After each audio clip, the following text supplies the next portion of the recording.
Hey guys, and welcome to another video that is not only going to be featured on my member site, but also it's going to be featured on Valentin's YouTube channel. So I'm very happy to be joined by Valentin today in Ultimate Fitness in Birmingham. So he is down from Vienna, so he's come down here for a couple of days. He's also been up in Manchester visiting some gyms up there. So we're obviously very lucky to have him. We're in very similar phases at the moment, so anyone that's followed me and Valentin for since 2017 will understand that we both competed that year. That's how we got talking, that's how we started following each other. Sure. And then we've both transitioned into our own respective off seasons, and obviously the goal has been over this 2-year period for us to accrue as much tissue as possible, and it's seen us definitely get to our strongest ever on several of our core main lifts, and that's something that I think people have enjoyed following on our Instagrams, is the sense that we've really demonstrated what it kind of takes to build and accrue tissue in an off season. Valentin this time last year was going through some rocky patches with injuries and different approaches. Yes, definitely. But now very much on, you're on a really good run of things at the moment. If you want to just explain to people where you're at and the run that you're having at the moment. Absolutely. So training's been going really well for me. Last year I did a very high volume phase at the beginning of the year, and in the midst of 2018 that really came crashing down on me. So now I'm controlling volume a bit more closer. Yeah. So that's going really well. And I think what AJ has talked about previously is we don't want to just improve a little bit from our last time competing. We want to look completely different, right? So in order to make that happen, we have to put in a certain amount of work into our sessions. And I think we will explain more on that as the session goes on. So hope you enjoy the backside. Yeah, so we're in for pull. We're going to hopefully take home some PBs today. We're both feeling good, so enjoy guys, and let us know if there's any questions at the end of the footage. And we'll talk through some movements as we go through them and explain why and how we're using them. And thank you to Andy for being behind the camera for today. And yeah, enjoy guys. Let's do it.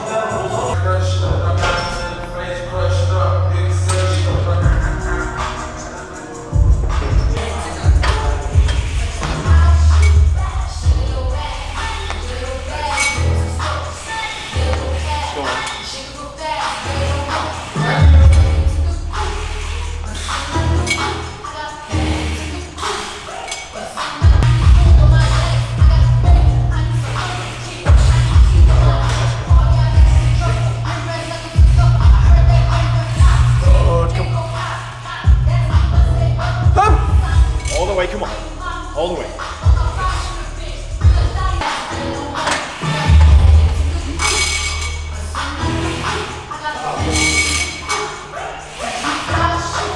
Good. Come on. Good. Yeah, more. Yeah, that's good. Yep. Come on. Up, from behind, yep, 15, come on, drive it in. Yeah. Let's go.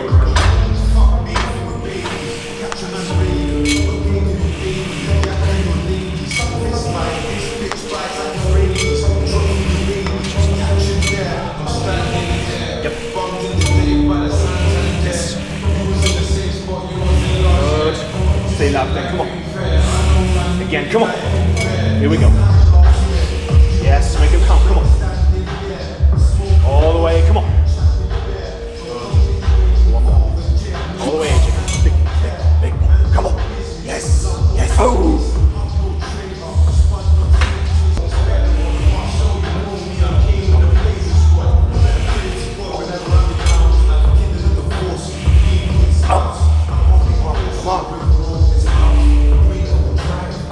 Good, again. Up. Yep. That's it. Good. Let's go, come on. Let's go. Oh, come on. Keep going. Yes, come on. Stay locked in, come on. Go it again. Keep going. Yep, come on.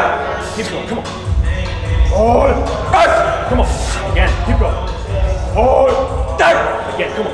Let's go. Yes. Yes. Again. Good. All the way. Come on. Hold it. Hold it. Come on. Go. Yes. Yes. Oh. Second exercise, chest supported, side exceeded row. Yep. Because we want to save our lower back for RDLs later. So you can actually go pretty heavy on these by saving your lower back and not really stressing it that much. So we're fresh later on for the hinge. So that's good. Yes. Come on. Come on. Oh. Yes.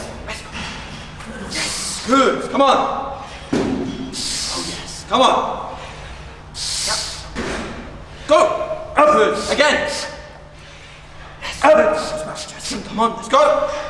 Up. More. One. Up. One. Finish. Come on. Yes. Good. Go.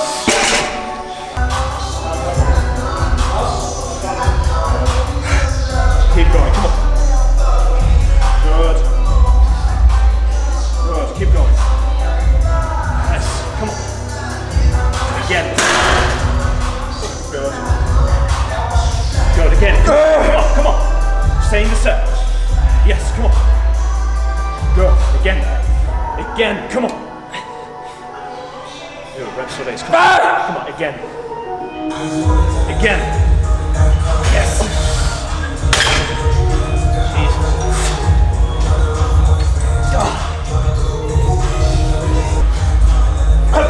Again. Yep. Good. Again. One. Another 340. Come on. So second up, or third up after the pullover and the Cybex row, we've got a barbell RDL. So for me personally, I'm rotating between a barbell RDL and a deadlift. Valentin seems to be rotating it with a dumbbell and a barbell variant, correct? No longer dumbbell, I'm now doing bent over barbell rolls. Okay, sure. So, yeah. I mean, Valentin can explain why he's doing that. From my perspective, I can't deadlift within that cycle, so I can't deadlift twice in a 6-day window. The systemic fatigue that I'll create is just ginormous. And I'm even actually thinking of maybe focusing on just my RDLs, especially once I get the opportunity to have heavier dumbbells. Because I'm just being beaten up by my pulls from the floor, whereas an RDL with a slightly more restricted range, we're not beating ourselves as much from a systemic standpoint, yet we're getting acute damage and acute stimulus to our hamstrings and our erectors still, and very much demanding our upper back musculature as well. So like I said in my pull programming video, if you're weak from the rear shots, if you're weak in the posterior chain and you're not strong on a barbell RDL, you're making a fucking bad decision there. You're going wrong somewhere, okay? So get stronger on a barbell RDL and your rear shots will just absolutely transform, as I'm sure Valentin can attest to as well. Absolutely. Like this is like the hard work that some people avoid. And I've made a mistake in the past. So don't make the same mistake I did. So do your RDLs.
Good, good. Strict reps. Yes. All the way. Yes, again, come on. Let's go, let's go. All the way, yes. Oh! Yes. Come on, all you, come on. Yes.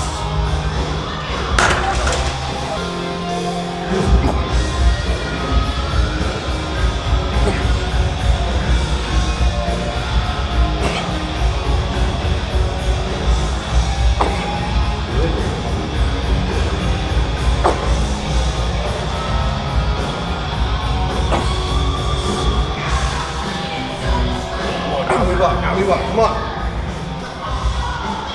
Yes, good. Yeah, last one, come on. Contract hard, contract hard. Come on, come on, come on, come on, come on. More. Good man. Yep.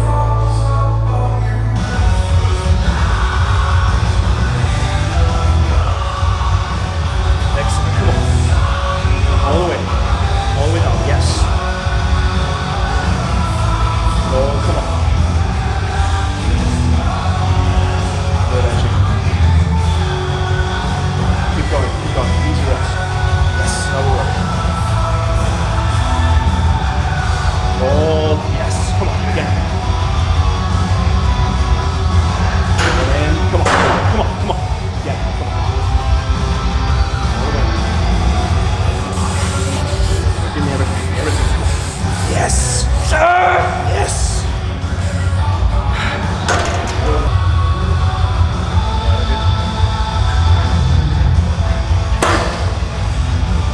Come on.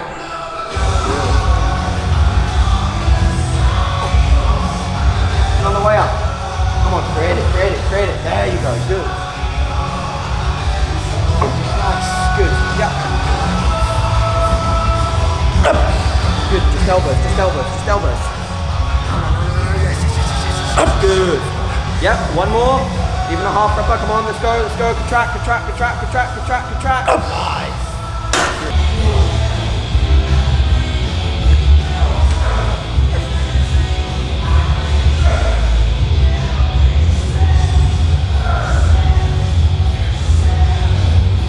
Good. Keep going. Come on. Let's go. Come on. Go again. Come on. Again. Come on. Keep going. There's more. Come on. One more. Come on. Let's go. All the way. Yes. Chest locked. There you go. Good man. There we go.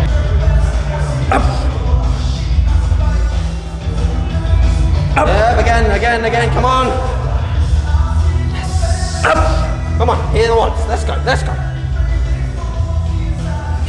Good. One.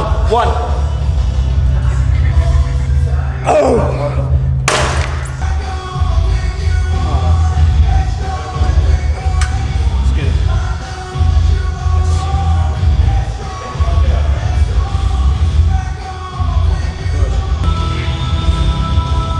Yes. Good. Keep going, AJ. Come on. Elbows back. Good again. Come on. Back. Yes. Come on. Let's go. Yes. Again. Let's go again. Come on.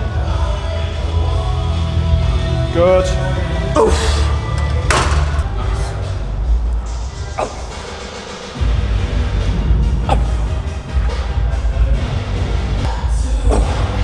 Come on. Good.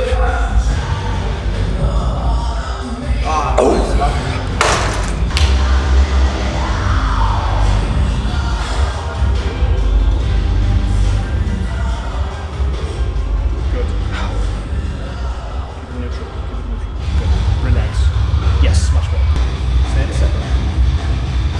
Good. Those are excellent, man. Keep going.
Come on.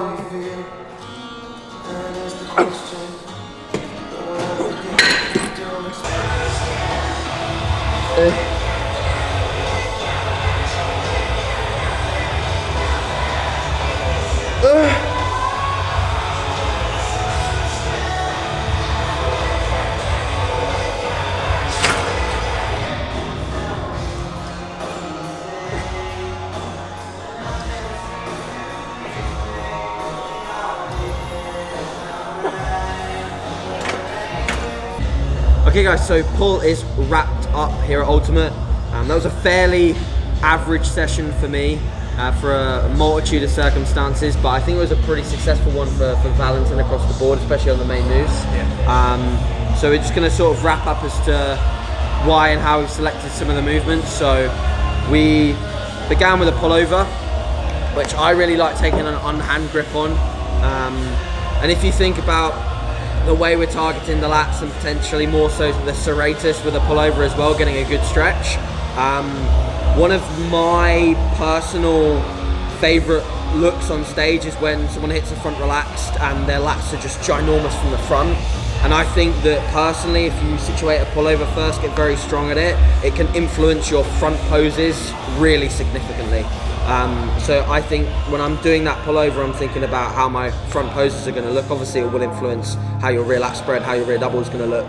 But I think from the front relax, the front lat spreads, even your front double, I think this getting really good at this movement can definitely influence that pose. And since doing that movement, I think my lats in the front poses have looked the best they've ever looked.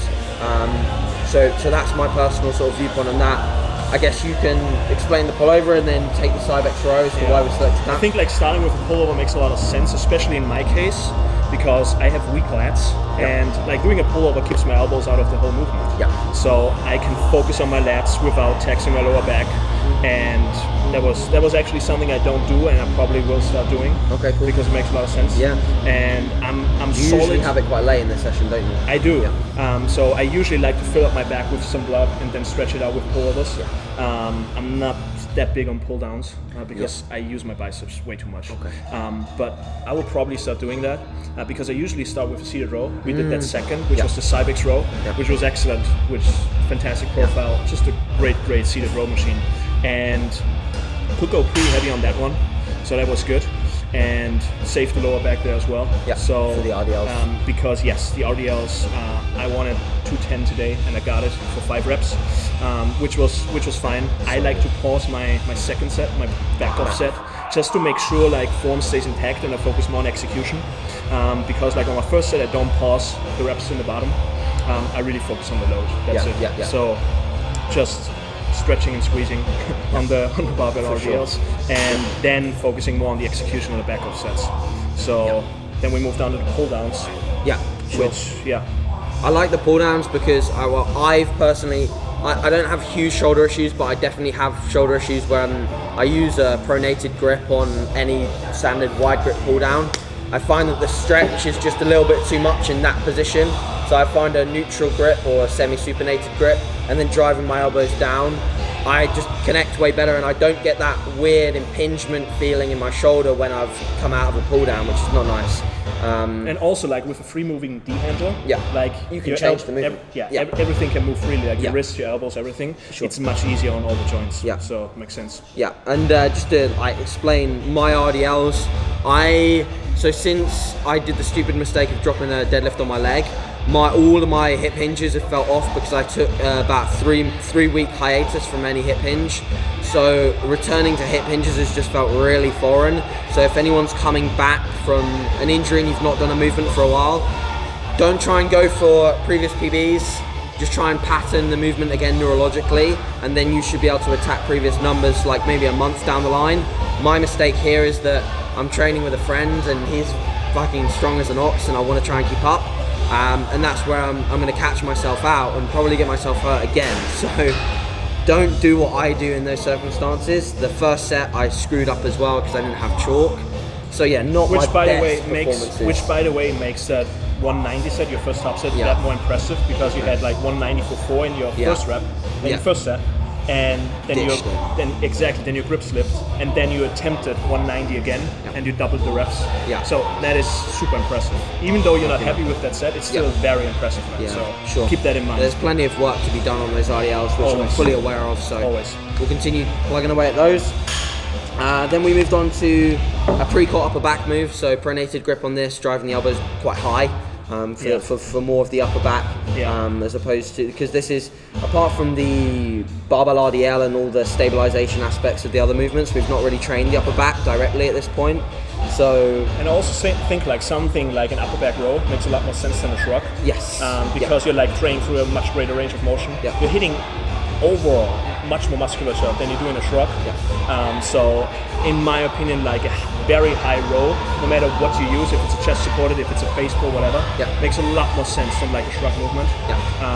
So you're saving yourself all the systemic fatigue that you're creating on a heavy shrug. Yes. Going up to like 180 on a shrug is like, it's crazy. kind of silly. And especially like I've dealt with neck issues in the past, and they stem from doing a lot of shrugs. And ever since I stopped doing shrugs excessively, they've disappeared. So Then we did one of Valentin's actual favourites, which is a rear delt row. So explain as to why you do a row over a reverse pec deck or a rear delt fly. Yeah, I mean, if you are good at using reverse flies or a reverse butterfly, whatever it may be, keep doing that. But I would try to like implement the rear delt row, which allows you to pull from a very stable base. So you're trying to keep your shoulder blades neutral and try to bring your elbow back as far as possible. So we want to attempt max shoulder extension here and bring your elbows as far back as possible without moving the scapula, right? And if you do it correctly, you will notice your rear delt contract extremely hard, and it allows you to move a decent amount of load compared to like a reverse fly, which is a very unstable movement. So once you get the rear delt row down, I think your other exercise for the rear delt will benefit from it, and you will feel it that much more. And you can do so many different variations, like you can use different grips. So definitely one of my favorites, yes. I found with clients as well, like the amount of times they struggle to connect with their rear delts is huge. So I think building a baseline level of connection with your rear delts through a harder neurologically like movement, you're going to be able to go into a reverse pec deck and just find them straight away. Because if you think about it, like all the musculature that is back there, you have the traps, you have the rhomboids, and they want to take over when you do the movement. And like tapping into your rear delt is really hard for most people. So learning how to engage that muscle by like trying to isolate it through a rear delt row, for example, makes a whole lot of sense to me. So. And more favourable for high reps. Would you agree? Yes. Yes. So we did like sets of 15 there. Yeah, absolutely. So then we came on to just finishers for biceps. So we did the Atlantis curl and the Nautilus Nitro curl. So again, sort of looking at a movement that's going to tax the biceps in the lengthened range and then ideally in the shortened range. And you're going to do that normally through the height of the pull. So obviously if you're pulling from more of this angle or this angle, you're going to tax more of the lengthened range. If you're pulling from a high angle, you're going to be able to tax more of the shortened range. And we pretty much did that today with the two movements selected. Again, movements that are going to allow us to just keep locked in on our biceps.